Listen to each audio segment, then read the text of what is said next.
Okay, class, welcome to Teaching Presentations. My name is Ryan Hill.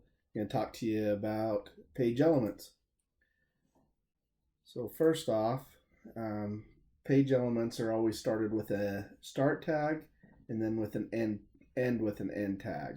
So as you can see here, this body element starts right here and then ends down here with an end tag for body. Inside an element, you can have other elements or nested elements.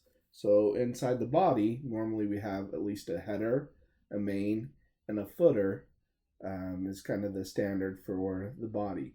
Those are nested inside the body tag or the body element. And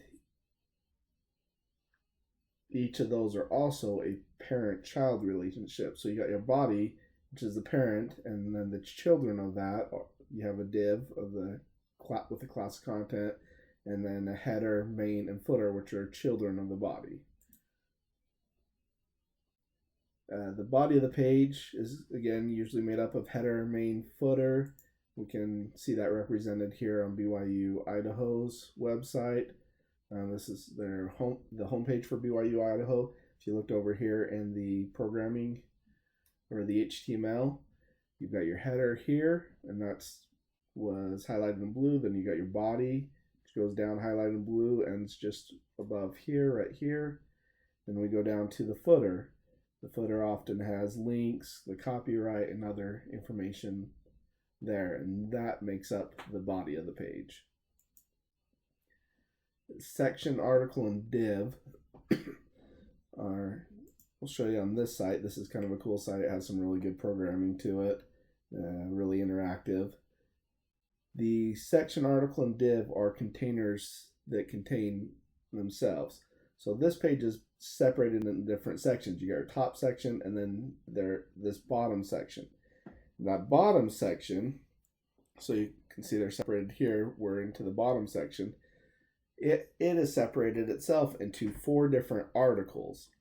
And each of those 4 articles are separated into 3 different divs. As you can see over here, you have 1, 2, 3 divs inside of one article, but all 3 of those make up one article.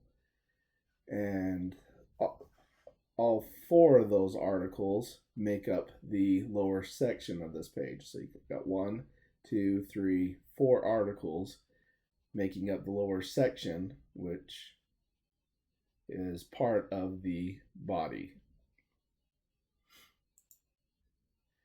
Aside was one that I wasn't familiar with before doing this assignment. Looked up a definition of side, and the side element is used to identify content that is related to the primary content of the web page, but it does not constitute the primary content of the page. Example of that here is on Harvard Health Publishing. You've got the main page here. And on this one, you have a main article of benefit to improve diet and exercise at the same time.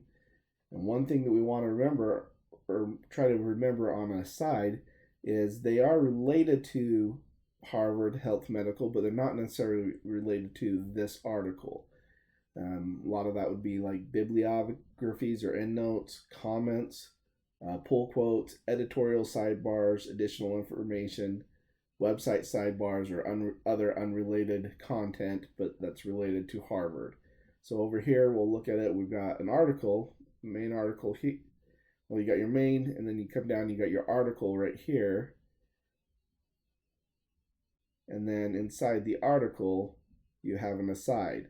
And that aside has several divs and sections that break it up into different things that are related to Harvard Health, but not related necessarily to this specific article that's on Harvard Health's page.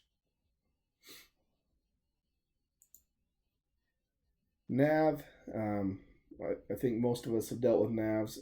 Navs are a container of links. You got to remember that we can have links all throughout a article, but the nav is holding a container of them. So again, on here on BYU Idaho's homepage, you can see they've got several different containers up here within a nav container.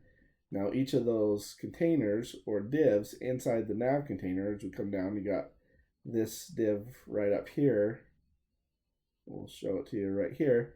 See, that one holds the nav container. And then that nav container has several different individual divs that hold these drop-down menus, which are each contain links as well.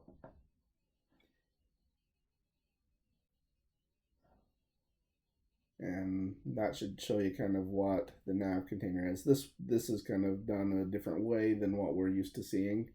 I'm actually kind of excited to learn how to do these drop-down containers with a bunch of different links. It'll be interesting to see how we do that. But that's what the nav is it's a section or a container to hold all a group of navigation links. And that's the end of what I have for Elements. If you have any questions or comments or add on to what I've said, make sure you post a comment under this article and we'll go from there. Thank you.